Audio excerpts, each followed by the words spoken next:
ពុតស្នេហាពុតព្រមលីខិតបែកជាកំណត់ឲ្យយើងបែកគ្នាស្នេហាស្មោះដេចក៏អូនប្រើពាក្យលាបងស្ទើរផុតដងហើបងត្រូវយំបងត្រូវយំព្រោះមាសមុំខ្លាញ់ចិត្តស្មោះឲ្យរលាយសួរអូនឃ្លាតទៅដោយបងមិនបានដឹងខ្លួនពេលនេះបងឈឺផ្សា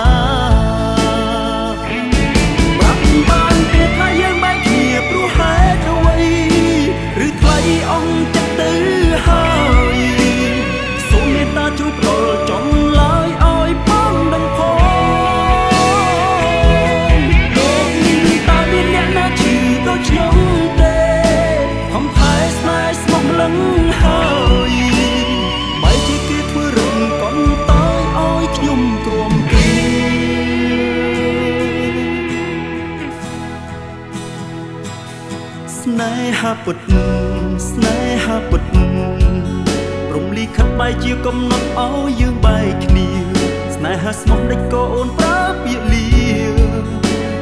បងស្ទើរផុតដងហើបងត្រូវយំបងត្រូវយំព្រោះមាសមុំខ្លាញ់ចិត្ត